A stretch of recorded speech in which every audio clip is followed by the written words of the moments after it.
A banker in London sends the latest stock info to his colleagues in Hong Kong in less than a second. With a single click, a customer in New York orders electronics made in Beijing, transported across the ocean within days by cargo plane or container ship. The speed and volume at which goods and information move across the world today is unprecedented in history. But global exchange itself is older than we think, reaching back over 2,000 years along a 5,000-mile stretch known as the Silk Road. The Silk Road wasn't actually a single road, but a network of multiple routes that gradually emerged over centuries, connecting to various settlements and to each other, thread by thread. The first agricultural civilizations were isolated places in fertile river valleys, their travel impeded by surrounding geography and fear of the unknown. But as they grew, they found that the arid deserts and steppes on their borders were inhabited not by the demons of folklore, but nomadic tribes on horseback. The Scythians, who ranged from Hungary to Mongolia, had come in contact with the civilizations of Greece, Egypt, India, and China. These encounters were often less than peaceful. But even through raids and warfare, as well as trade and protection of traveling merchants in exchange for tariffs, the nomads began to spread goods, ideas, and technologies between cultures with no direct contact. One of the most important strands of this growing web was the Persian Royal Road, completed by Darius I in the 5th century BCE. Stretching nearly 2,000 miles from the Tigris River to the Aegean Sea, its regular relay points allowed goods and messages to travel in nearly 1/10 the time it would take a single traveler. With Alexander the Great's conquest of Persia and expansion into Central Asia through capturing cities like Samarkand and establishing new ones like Alexandria as Shat, the network of Greek, Egyptian, Persian, and Indian culture and trade extended farther east than ever before, laying the foundations for a bridge between China and the West. This was realized in the 2nd century BCE when an ambassador named Shang Qian, sent to negotiate with nomads in the West, returned to the Han Emperor with tales of sophisticated civilizations, prosperous trade, and exotic goods beyond the western borders. Ambassadors and merchants were sent towards Persia and India to trade silk and jade for horses and cotton, along with armies to secure their passage. Eastern and western routes gradually linked together into an integrated system spanning Eurasia, enabling cultural and commercial exchange farther than ever before. Chinese goods made their way to Rome, causing an outflow of gold that led to a ban on silk, while Roman glassware was highly prized in China. Military expeditions in Central Asia also saw encounters between Chinese and Roman soldiers, possibly even transmitting crossbow technology to the Western world. Demand for exotic and foreign goods and the profits they brought kept the strands of the Silk Road intact, even as the Roman Empire disintegrated and Chinese dynasties rose and fell. Even Mongolian hordes, known for pillage and plunder, actively protected the trade routes rather than disrupting them. In fact, these Mongolian herds unified into the Mongol Empire and brought the Silk Road to heights never before seen. Let's get a little bit of background information on this Mongol Empire.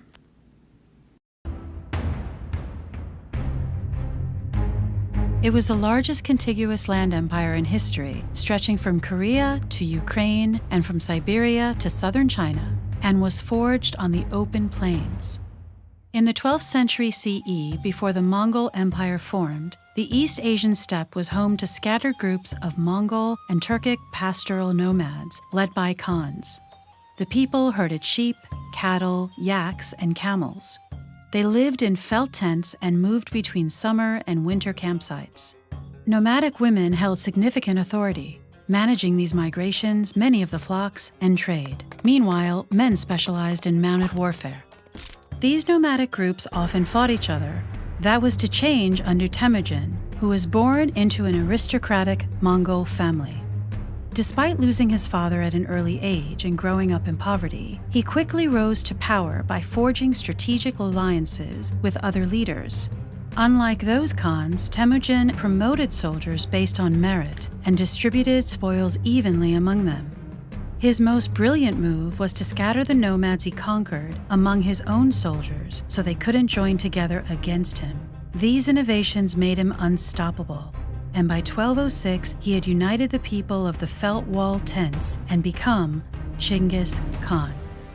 The Mongols were shamanists, believing that the spirits of nature and their ancestors inhabited the world around them. Over all arched the sky god Tengiri. Chinggis Khan believed that Tengiri wanted him to conquer the entire world in his name. With the nomads of the Mongolian plain united, this seemed within reach. Anyone who resisted the Mongols was resisting Tengiri's will, and for this insubordination had to die. Under Chinggis Khan, the Mongols first subdued northern China and the eastern Islamic lands. After his death in 1227, the divine mandate passed to his family, or the Golden Lineage. In the 1230s, Chinggis Khan's sons and daughters conquered the Turks of Central Asia and the Russian princes, then destroyed 2 European armies in 1241. In the 1250s, the Mongols seized Islamic territory as far as Baghdad, while in the east, their grasp reached southern China by 1279. Life within the Mongol Empire wasn't just war, pillage, and destruction. Once the Mongols conquered a territory, they left its internal politics alone and used local administrators to govern for them. The Mongols let all religions flourish, as long as the leaders prayed for them. Although they routinely captured artisans, scholars, and engineers, they appreciated what those specialists could do and forcibly settled them across Asia to continue their work. The most valuable produce in the empire was gold brocade, which took silk from China, gold from Tibet, and weavers from Baghdad. Gold brocade clothed the Mongol rulers, covered their horses, and lined their tents. The Mongols particularly prized gunpowder technicians from China. With much of Eurasia politically unified, trade flourished along the Silk Road, helped by an extensive system of horse messengers and relay posts. Robust trade continued at sea, especially in blue and white porcelain, which combined white pottery from Mongol China with blue dye from Mongol Iran. But this was not to last. Succession to the Great Khan didn't automatically go to the eldest son, but rather allowed brothers, uncles, and cousins to vie for leadership, with senior widows acting as regents for their sons. By the 1260s, Chinggis Khan's grandsons were in a full-blown civil war over inheritance and fragmented the realm into 4 separate empires. In China, Kublai Khan's Yuan dynasty is remembered as a golden age of science and culture.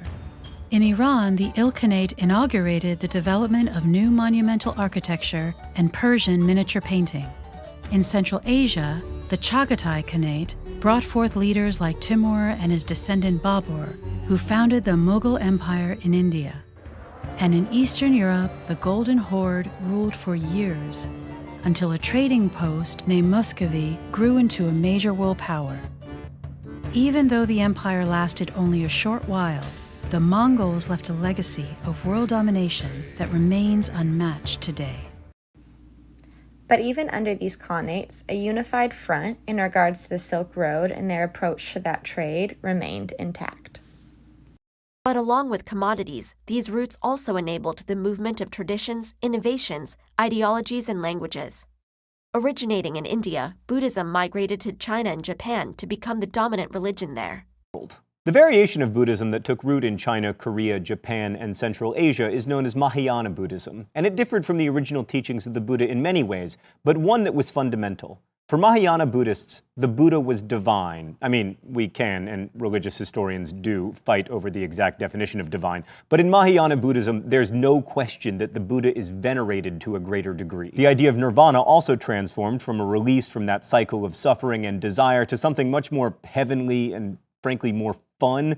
And in some versions of Mahayana Buddhism, there are lots of different heavens, each more awesome than the last. Rather than focusing on the fundamental fact of suffering, Mahayana Buddhism offered the hope that through worship of the Buddha, or one of the many bodhisattvas, holy people who could have achieved nirvana but chose to hang out on earth with us because they're super nice, one could attain a good afterlife. Many merchants on the Silk Road became strong supporters of monasteries, which in turn became convenient way stations for caravans. And by endowing the monasteries, rich merchants were buying a form of supernatural insurance. Monks who lived in the monasteries would pray for the success of trade missions and the health of their patrons. It was win-win, especially when you consider that one of the central materials used in Mahayana Buddhist rituals is silk. Islam spread from the Arabian Peninsula into South Asia, blending with native beliefs and leading to new faiths like Sikhism. And gunpowder made its way from China to the Middle East, forging the futures of the Ottoman, Safavid, and Mughal empires. In a way, the Silk Road's success led to its own demise as new maritime technologies like the magnetic compass found their way to Europe, making long land routes obsolete. Meanwhile, the collapse of Mongol rule was followed by China's withdrawal from international trade. Not only did the fall of the Mongol Empire lead to the collapse of the Silk Road, but disease played a large role also.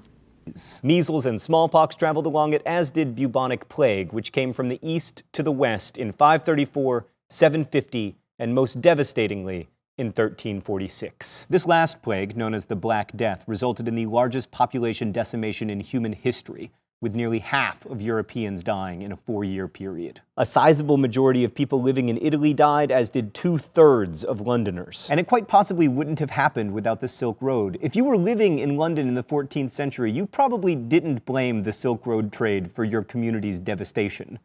But it played a role. If you look at it that way, the interconnectedness fostered by the Silk Road affected way more people than just those rich enough to buy silk.